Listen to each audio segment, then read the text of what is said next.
Welcome to a new video with the electric trucker. I'm in La Spezia on the Mediterranean coast in Italy, and this is my last week with the DAF XD electric. I will take it from Italy all the way to Sweden, transport Siemens charging equipment, and discover some unique features of the truck. Today I'm delivering life rafts to a company in the industrial area just a 10-minute drive away. So I'm heading over there now to get the trailer unloaded. What can I say? Italian roads are tight. I double-checked if I'm really in the right place because once you're in there, you might never get out again. Just getting here was already intense. But that's a part of trucking. You can't always get easy delivery spots.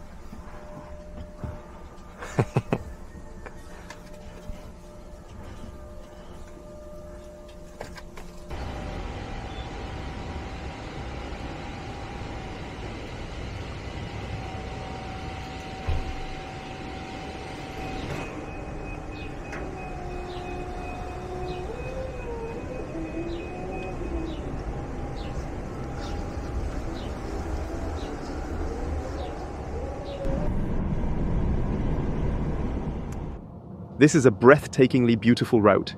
You just have to take in the landscape. I should honestly stop somewhere for a charging session, but I'm trying something interesting instead. I'm driving with cruise control set to 70. I should also explain something here, the term hysteresis. That refers to how much the vehicle is allowed to roll past the set cruise speed, either up or down. So when you're rolling downhill, it won't stick to your set speed, but can exceed it. With a hysteresis of 15 kilometers per hour, the truck can roll down the hills at 85. And that's the most efficient way to handle these climbs and descents. And there's not much traffic, so I'm not holding anyone up. Rule number 1 for efficiency or more range is to just slow down, but driving slowly is a dilemma with an electric truck because of the driving time and weekly driving limits. I have enough buffer to reach my destination today, but if I arrive an hour later, that hour will shift my drive and rest times for the next few days if the schedule is tight. Luckily, I know this week won't be too intense, so I can afford to lose an hour or so if needed. I'm back here in San Vito al Tagliamento at the Milen's charging park. And consumption wasn't an issue at all. I arrived with over 20% battery left and drove super efficiently. I'm charging up now, and I just took a shower back there in that little cabin. Toilets cost 10 cents per use, and showers are €4. One more thought from the last video. There's still the issue that truck drivers can't properly monitor the charging session. There's no dedicated app for the truck itself, probably due to privacy concerns because you wouldn't want drivers tracking each other's locations. And using charging apps isn't really the solution either, because billing should be specific to the vehicle, which means drivers usually activate charging with a card and don't get access to the app data. But there's a clever idea from Kempower. During charging, a one-time QR code is displayed on the charger screen. You can scan it with your phone and get a live view of that specific session. That would be great for local monitoring, like right now. I'm heading over to McDonald's for a coffee, so it'd be super handy to know if the truck is still charging. And here's something else pretty cool. Electra, a French charge point operator, has several chargers here. For the first time, I saw them offering the new Alpitronic 50 kilowatt charger, which is usually meant for businesses or supermarket parking lots where cars stay longer. And for trucks, this would be perfect for overnight charging. These chargers are also 1000 volt capable, so every e-truck could use them. You'd just plug in for 10 or 11 hours and sleep while the truck charges. No need to move the truck. And that ties into another idea. There are 3 more bays already in place that could get additional chargers, and why not install a few 50 kilowatt chargers specifically for overnight charging? The infrastructure is already here, and it would be easy to install more units, maybe even just as a pilot program for a few months. I didn't fully charge this time, and we'll see later if that was a good idea or not.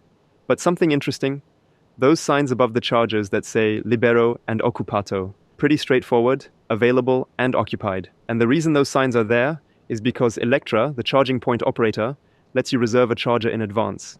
So the signs are there to show whether the charger is reserved or not. Clever solution.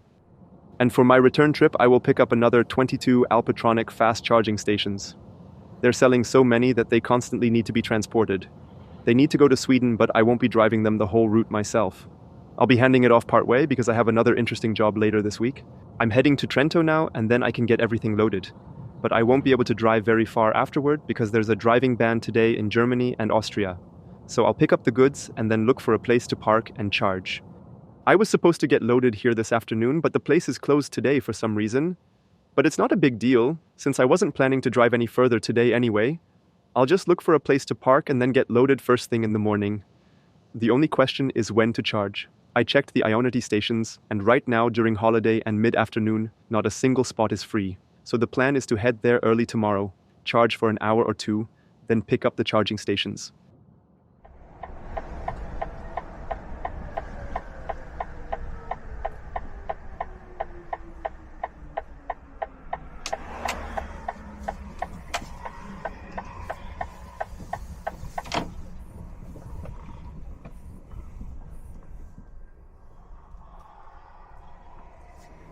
Good morning, I'm back at the Ionity charger in Trento, and it's quiet and empty early in the morning. And once again, beautiful scenery here. Charging is always more enjoyable with a nice view. The battery's already almost full. Now I'm just hoping I can get my cargo. I'm almost done loading the fast charging stations. 4 are standing individually at the front to get the axle load right, and then they're stacked in pairs. In the back it barely fits, always a bit of a gamble toward the end. If it hadn't fit, the forklift driver would have killed me for making him unload everything again. But it worked out. The axle load should be balanced too. At least I hope so. I guess the Austrian police will let me know if I got it wrong. Now I'll finish securing everything, and then it's time to hit the Brenner Pass back to Germany. I've been stuck in a road closure for over an hour, and what do I do in the meantime? I calculate the climate balance of my e-truck. I always track the CO2 emissions from public charging sessions based on the electricity mix we're using. When you add it all up and compare it to a diesel truck, assuming 25 liters per 100 kilometers, including local emissions and upstream production, we saved 1.75 metric tons of CO2 in just 1 week.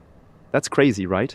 We're using a 525 kilowatt-hour battery. According to a recent study from late 2024, an LFP battery from CATL produces about 49 kilograms of CO2 emissions per kilowatt-hour during production. That adds up to 25.72 metric tons for the entire battery.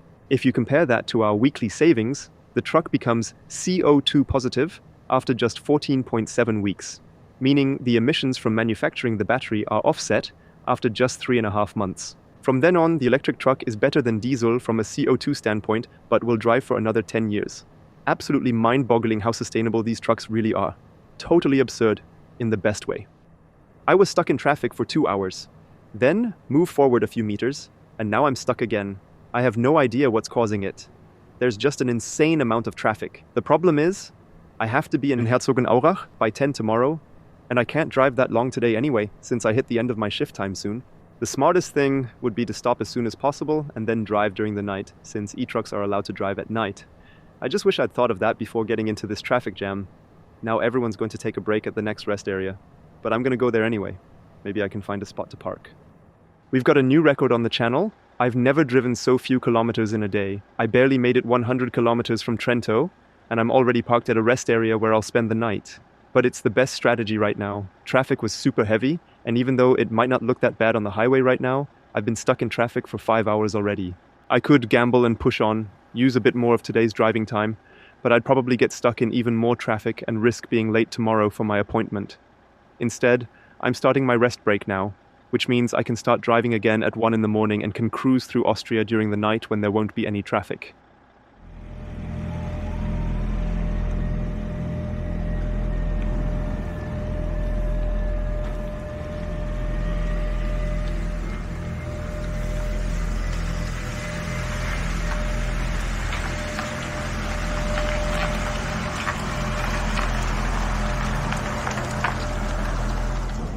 Good morning.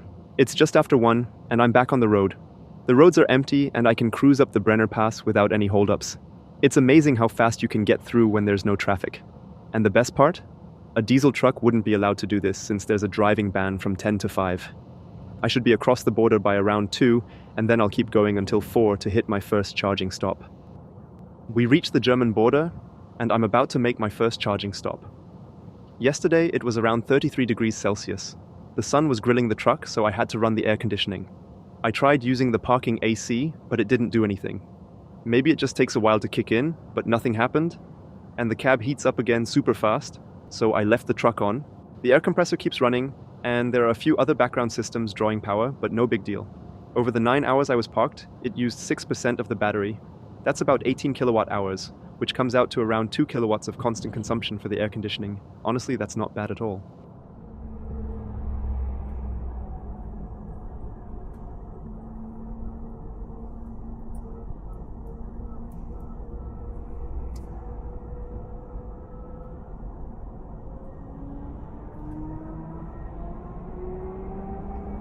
So, sehr gut, weiter geht's. And let me tell you why that truck ahead of me stopped right behind the border. With older tachographs, you have to manually enter the country change. So when you cross from Austria into Germany, you check out of Austria and check into Germany. So driving times and speed limits can be tracked according to national rules. Luckily, my tachograph does that automatically. First charging stop of the day at 260 kilowatts. I have to cover some distance today, but because I didn't start with a fully charged battery, I have less flexibility until I have the time to charge for longer. I have an appointment, and I still need to swap the trailer, so it's going to be a packed day. And a bit of a bummer. The gas station here is still closed, so no coffee for me. How unfortunate. Driving up the Nuremberg at 50 kilometers per hour, not exactly fun. Bad news. They've stopped taking back the toll boxes at this location, so I have to send it back via mail. But good news, my timing was perfect. There's only €5 left on it after driving through Austria 3 times. And even more good news, I finally got my coffee. I'm on my way to Siemens Mobility. They've hired us to handle a transport for a big e-mobility trade fair, the IWS in Gothenburg. It's the biggest e-mobility industry event in Europe and takes place in Sweden this year. My job is to transport Siemens' entire exhibition stand there. I'm heading to Herzogenaurach to pick up some general trade fair items that are stored there, and then to Erlangen, where we'll load up a few chargers. It's always fun to transport stuff related to e-mobility, and that's also why I need to swap trailers now, since I don't have any space left in the one I'm using. I'm now south of Nuremberg, and this is the meeting point for the trailer swap. And I'm about to unhitch the trailer and charge, since everything is on a tight schedule.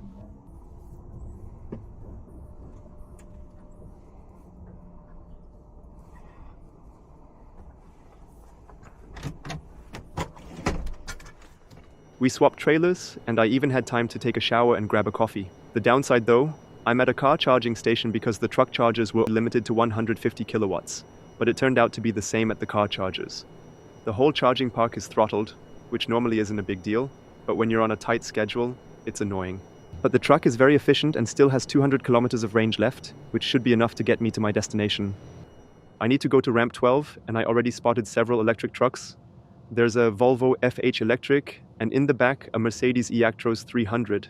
That's the smaller version compared to the 600, which has actually been discontinued.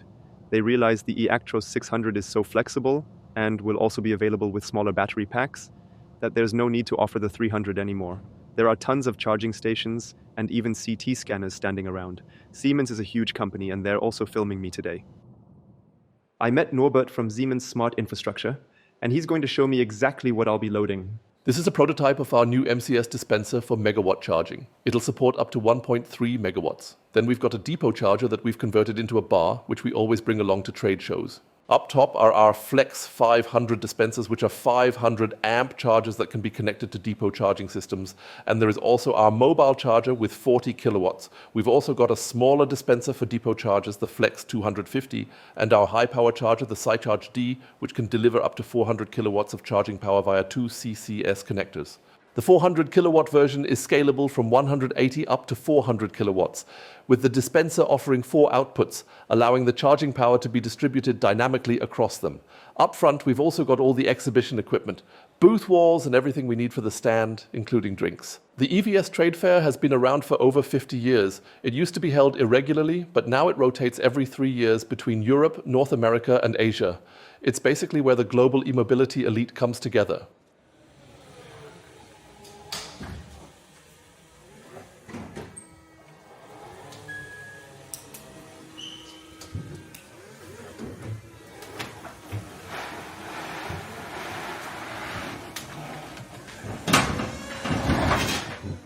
The trailer is fully loaded, and some of Siemens' charging stations are actually manufactured in Portugal. Siemens is now planning to handle the transport from Portugal to Germany using electric trucks as well.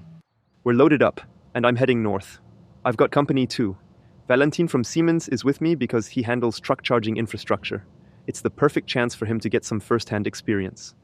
I only drove around 100 kilometers because I wouldn't have made it to the next Mailen's charging park. Not starting the day with a full battery caught up to me, but I'll end my day here and start again in the morning. It's pretty nice here. There's Aeropulse, Fastnet, ENBW, and best of all, an Aldi. Perfect to stock up my supplies. I'll take the dog for a walk and then go to bed.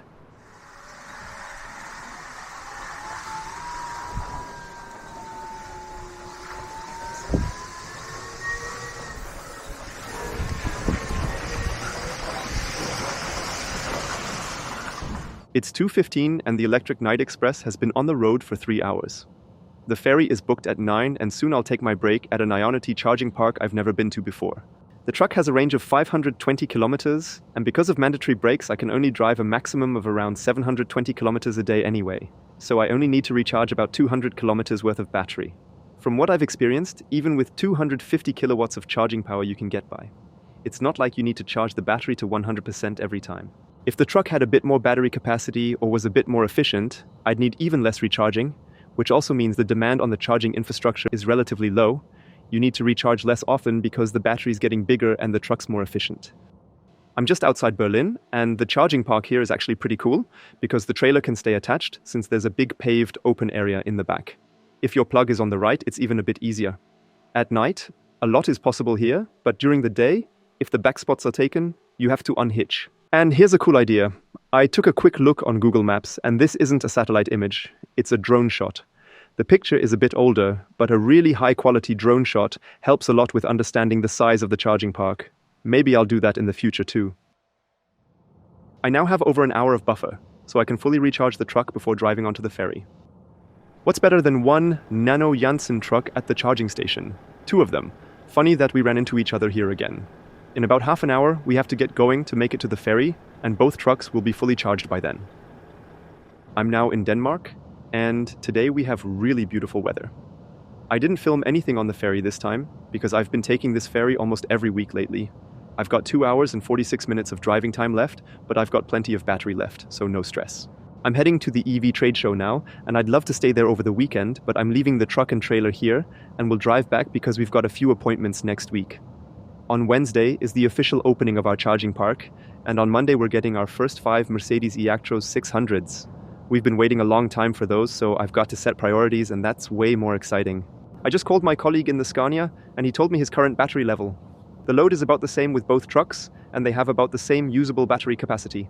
And turns out, the DAF is very efficient, maybe even a bit more efficient than the Scania. So it's definitely in the top league of current long-haul electric trucks. Of course, all the issues we talked about still need to be addressed, but after 3 weeks with the truck, I'm getting along really well with it. I'm now north of Malmö, and there are some truck charging stations over there, but they're not compatible with my truck yet, so I'm charging here instead. It's been a super successful day, and I've driven over 700 kilometers. The battery's only half empty, so there was still plenty of range left. The plan for tomorrow, I've got 260 kilometers left to Gothenburg. Before that, I'll stop at the Mylens charging park to top up the truck, so it's fully charged when the next driver takes over, and I'll also be able to shower and grab a free coffee there. I can take a 12-hour rest here and be fully charged, showered, and caffeinated by 8. It's wild how tight the schedule was. Losing time early in the week can make you miss an appointment at the end of the week if you're not careful. But this time, everything worked out. There were some long nights this week, but they were necessary to get everything delivered on time.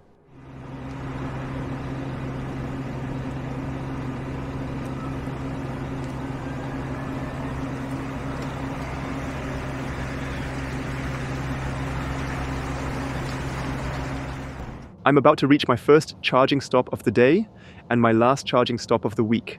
And this place is absolutely impressive. All the major charging point operators are represented here, and the truck charging park is huge. And with Circle K, Mylens, and Ionity, you can get through the Scandinavian countries very smoothly. They are my recommendation. E.ON is also building decent chargers, but I personally couldn't find a good tariff. I previously mentioned that amenities like toilets, showers, coffee, and so on aren't that important because, in the end, it's mostly about the price, but it makes a huge difference when the prices are very similar. Then I'll definitely go where I can get a shower. And that's where the revenue from truck charging goes, so the investment in amenities pays off. It's so impressive here. Like I said, Circle K truck charging stations, a huge Einride charging park, and here's Mylens. I honestly think this might be the biggest truck charging location in the entire world. What they've dug into the ground here for trucks is just crazy. I'm feeling fresh again after the shower and ready for the day. And the experience here is just awesome. You drive in, you've got a nice charging park, everything is fenced in, you can let your dog run around, take a shower for free, get free coffee, just brilliant. And not having to unhitch is a huge bonus. It would be amazing if it were like this everywhere, but in the end, it's about balance. People always say that they couldn't handle having to unhitch all the time, but I don't have to unhitch all the time. And these days, it barely happens anymore because I know where to go. Other charging setups might not be quite as nice as here, but it's all about balance. Just like everyday life as a truck driver, some days are great with nice customers, and some are shitty with bad routes and bad weather. It's the balance that makes life meaningful.